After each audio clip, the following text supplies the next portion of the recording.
Good morning everyone. So welcome to my channel ব্লগিং my মুহূর্ত। তোমাদের সকলকে আবারও স্বাগতম। আশা করছি তোমরা সকলে খুব ভালো আছো, আমিও কিন্তু খুব ভালো আছি। আর এখন বাজে 8:45। আমি ঘুম থেকে উঠে গেছি, ওই 7:30টার মতো বাজে। তখন উঠে মাম্মাইকে খাওয়ালাম। আর আমি অলরেডি দেখছো যে হাঁড়ি বসানো আছে গ্যাসে, কারণ আমি ভাত বসিয়ে দিয়ে ফ্রেশ হতে গেছিলাম। চলো তাহলে আজ রান্নাঘর থেকে ব্লগটা শুরু করা। প্রতিদিন সকালেই চেষ্টা করি চিয়া সিডটা খাওয়ার গরম জল দিয়ে, তাও ইরেগুলার হয়ে যায়, কিন্তু গরম জলটা ডেলি খাই। সকালবেলা সকালবেলা ঘুম থেকে উঠে আর রাতে ঘুমোতে যাওয়ার আগে গরম জলটা একদম মাস্ট আমার জন্য। ফ্ল্যাটে থাকলে যেহেতু আমাকে সকাল সকাল রান্নাটা করে নিতে হয়, তাই ভাত তো এখানে বসিয়ে দিয়েছি। আর ভাবছি বানাবো আজকে চিলি সয়াবিন আর আম দিয়ে টক ডাল। দেখা যাক কতটুকু কি সেরে উঠতে পারি। এখন ভাতটা নামাবো, তারপরে চিলি সয়াবিনটা বসাবো।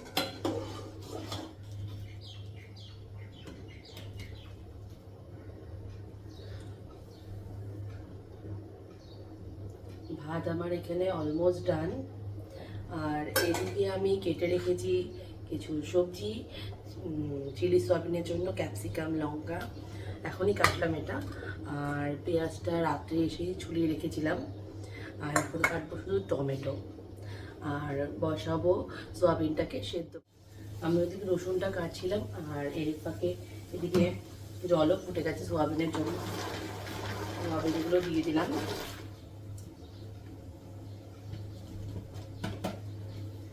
একটু সিদ্ধ সয়াবিনগুলো, কারণ সয়াবিনটা সিদ্ধ না হলে না শক্ত শক্ত হয়ে থাকবে। আর এই প্যাকেটের সয়াবিনগুলো একটু শক্তই হয়।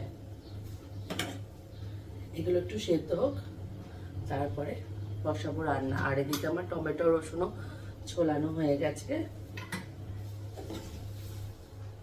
তেলটা তো ওখানে গরম হচ্ছে, তার মধ্যে দিয়ে দিলাম কিছু মশলা, সেগুলো ফোড়নেই যাবে। যেরকম গোটা গরম মশলা, এলাচ, লবঙ্গ, ব্ল্যাক পেপার গোটা, তার মধ্যে একটা শুকনো লঙ্কাও দিয়ে দিয়েছি।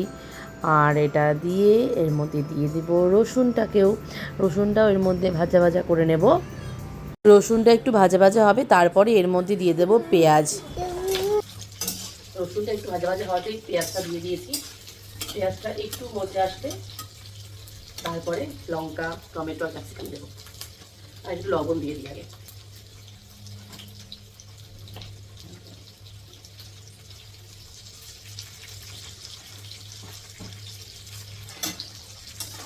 পেঁয়াজ ভাজাটা আমার হয়ে গেছে। এর মধ্যে এখন দিয়ে দেব লঙ্কা আর টমেটোটা। লঙ্কাটা আমার ফার্স্টেই দিতে হতো, মানে ফোড়নের সময়ই, তাহলে ঝালটা একটু ভালো হতো। যেহেতু ভুলে গেছিলাম তাই এখন দিয়ে দিলাম। আর ক্যাপসিকামটা দেবো সবার লাস্টে, কারণ ক্যাপসিকামটা একদম নরম একটা সবজি। পেঁয়াজ, টমেটো, লঙ্কা তো ভাজা ভাজা হয়ে গেল, এবার দিয়ে দিলাম ক্যাপসিকাম। আর একটু কিছুক্ষণ পরে এটা নাড়িয়ে একটু ভাজা ভাজা হলে তার মধ্যে সয়া সস, চিলি সস আর টমেটো সস আগের থেকে রেডি করে রেখেছি। এটা অর্ধেক দেব এই ভাজাটার মধ্যে, আর অর্ধেক দেব সোয়াবিন দেওয়ার পরে। কারণ পুরোটা একবারে দিলে পুড়ে যেতে পারে, হালকা অল্প অল্প করে দিলে পোড়ার সম্ভাবনাটা কম থাকে, যেহেতু সয়া সস আছে আর সয়া সসটা খুব তাড়াতাড়ি ধরে যায়। প্রথমেই তো সয়াবিনটাকে সেদ্ধ করে রেখেছিলাম, তাই যেহেতু জল আছে তাই একটু চিপে চিপেই তুলতে হবে, আর নয়তো সয়াবিনের জলটাও কড়াইতে চলে গেলে পুরো জল জল হয়ে যাবে একদম। আর ওদিকে প্রেশার কুকারে আমি ডালও বসিয়ে দিয়েছি, কারণ যেহেতু বললাম যে টক ডাল করব, তাই ডালটা সেদ্ধ হচ্ছে ওদিকে। সয়াবিনটা বেশি ভাজতে হবে না, সয়াবিনটা হালকা ভেজে এর মধ্যে ওই টমেটো সস, সয়া সস আর চিলি সসের মিশ্রণটা ঢেলে দিলাম। আমার এই চিলি সয়াবিনটা অলমোস্ট ডান। একটু ভাজা ভাজা হলেই এর মধ্যে একটু জল দেব, কারণ আমি তো কর্নফ্লাওয়ার বা কিছু দেইনি থিকনেসের জন্য, যেহেতু আমি জল দেব হালকা, ওই জলটা শুকিয়ে গেলেই নামিয়ে নেব। অন্যান্য দিন চিলি কিছু করলে আমি একটু কর্নফ্লাওয়ার দেই, আজকে আর সেটা দেবো না। তোমাদের যাদের ভালো লাগবে তোমরা কর্নফ্লাওয়ার দিতে পারো। গরমের অবস্থাটা একদম শেষ। আর এখানে আমার চিলি সয়াবিন ডান হয়ে গেছে, নামাবো এখন। আর এদিকে টমেটো কেটে লবণ হলুদ মেখে রেখে, টমেটো বলছি সরি, আম কেটে লবণ হলুদ মেখে রেখে দিয়েছি। ডাল সেদ্ধ করা হয়ে গেছে, এখন শুধু ডালটা সোমবার দেবো, তাহলে আমার লাঞ্চ প্রিপারেশন ডান, রান্না কমপ্লিট তাহলে আমার আজকে। আর একটা কথা বলতেই ভুলে গেছি, সেটা হলো যারা অ্যারারুট বা কর্নফ্লাওয়ার ব্যবহার করবে তারা কিন্তু অবশ্যই জলে গুলিয়ে নিয়ে তারপরেই দেবে, নয়তো কিন্তু দলা পেকে যাবে, আর দলা পেকে গেলে কিন্তু খেতে ভালো লাগবে না। এই যে আমার সোয়াবিন রেডি হয়ে গেছে। আর তোমরা কে কে এই সোয়াবিন ট্রাই করবে আমাকে কিন্তু অবশ্যই জানাবে। আর কে কে এই সোয়াবিনের আগে খেয়েছো, আশা করি অনেকেই খেয়েছো।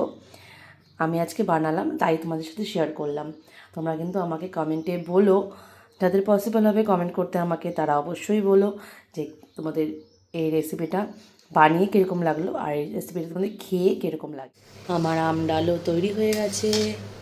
এই যে আমি খুঁজে পাচ্ছি না, এই যে মানে আম ডাল তৈরি হয়ে গেছে। আর এই দুপুরবেলা আসার সময় চিপস নিয়ে আসবে, চিপস দিয়ে ডাল দিয়ে হয়ে যাবে। আর ওদিকে তো সোয়াবিন আছেই। তাহলে আজকে আমার লাঞ্চ কমপ্লিট বানানো।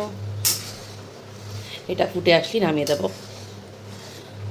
অলমোস্ট হয়েই গেছে, ফুটে আসুক নামিয়ে দেবো এটা। এই গরমে আম ডাল খাওয়ার মজাটাই আলাদা, আর আম ডাল খেলে মনে হয় একটু শান্তি পেলাম। আমার অবস্থা তোমরা দেখতেই পারছো, পুরো একদম গরমের শেষ। আমি রান্নাঘরে থাকলে গরম তো লাগবেই, রান্নাঘরে তো আর ফ্যান লাগানো পসিবল নয়, তাই রান্নাঘরে থাকলে তো একটু গরম লাগবেই। আমার রান্না কমপ্লিট, আমি এখন যাব স্নানে, তারপর এসে বানাবো ব্রেকফাস্ট। আজকে ব্রেকফাস্টে ভাবছি গোলা রুটি বানাবো।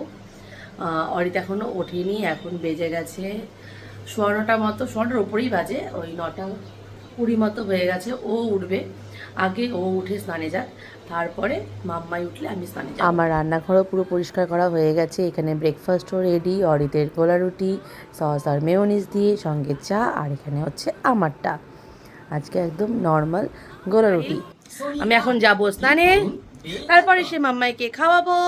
মাম্মাই হাই হাই করে দাও সবাইকে, এটা ঘুমাইতে সবাইকে ঘুমাও। Good girl. আমার স্নান তো কমপ্লিট হয়ে গেছে, স্নান করেই জাস্ট ফিরলাম। আর এখানে অরিতের ব্রেকফাস্ট হয়ে গেছে, এখন চা খাচ্ছে, আর আমি করব এখন ব্রেকফাস্ট। আর মাম্মাই একটু পরে খাবে, কারণ মাম্মাই একটু আগে ঘুম থেকে উঠেছে। তাই তো মাম্মাই, তাই তো? হ্যাঁ বলো, টাটা। কথা বলবে না কারোর সাথে? কি করছো তুমি? টিভি দেখছো? তুমি টিভি দেখো, আমি ব্রেকফাস্টটা করে নেই। আমি তাহলে এখন ব্রেকফাস্টটা করে নেই। আর আজকে ওয়েদারটা তো মোটামুটি আছে, অতটা রোদ ওঠেনি, দেখা যাক বেলার দিকে কি হয়। একটু হলেই পুরো ব্ল্যান্ডার হয়ে যাচ্ছিল, মানে আমার সব কাজই পড়ে থাকতো, আজকে কোনো কাজই হতো না। যেহেতু মাম্মাইকে নিয়ে কাজটা করতে পারি না, কাজগুলো ও লাফালাফি করে, ছুটোছুটি করে, মানে এক জায়গায় বসে থাকতে চায় না, এই জন্য ও ঘুমোলে চেষ্টা করি কাজগুলো করার। আর আমি কি করেছি, ওকে স্নান করিয়ে ঘুম পাড়াতে নিয়ে গেছি, আর সেই ফাঁকে ওকে ঘুম পাড়াতে গিয়ে আমি নিজেই ঘুমিয়ে পড়েছি। তোমরা আমার চোখগুলো দেখলে আশা করি বুঝতে পারবে, আধা ঘন্টার মতো হয়ে গেছে আমি পুরো টানা ঘুমিয়েছি, মানে আমি টেরই পাইনি। মাম্মাও ঘুমিয়ে পড়েছে, আমিও ঘুমিয়ে পড়েছি। আমার ঘুমিয়ে পড়ার কারণ হলো, কালকে রাত্রে আমার ঘুমোতে ঘুমোতে বেজে গেছিলো 2:30, কারণ আগের দিন যে পঞ্চায়েতের সিজন 3টা দেখছিলাম, সেটা তো ওই 20-25 মিনিটের মতো দেখেই বন্ধ করে দিয়েছিলাম, তো তারপর আর দেখা হয়নি। কালকে রাত্রে বাড়িতে এসে আমি ওটা কমপ্লিট করেছি সিজনটা। আর আজকে 7:30টার সময় উঠে গেছি, তো এখন প্রচুর ঘুম পাচ্ছিল, মানে ওকে নিয়ে শুয়েছি কি আমি ঘুমিয়ে পড়েছি। আর এখন বাজে ওই 1:15 মতো। আমার এখনও অনেক কাজ বাকি, ঘর পরিষ্কার করা বাকি, মাম্মার লাঞ্চ রেডি করা বাকি। এই ও ততক্ষণ ঘুমাক, একটু ঘুমিয়ে নিয়ে গেলে ততক্ষণে আমি কাজগুলো সেরে নিই। আজ আমি চিলি সোয়াবিন বানিয়েছিলাম, সেটা আমি সাবিনার জন্য নিয়ে এসেছিলাম, আর ও খেয়েছে, ও খেয়ে বলবে এখন ওর কিরকম লেগেছে এটা। बड़ी आप बोलो कि मैंने कैसा बनाया आज का सोयाबीन चिली। बहुत अच्छा। और आप बोलो। बहुत খুব ভালো, बोलो ভালো।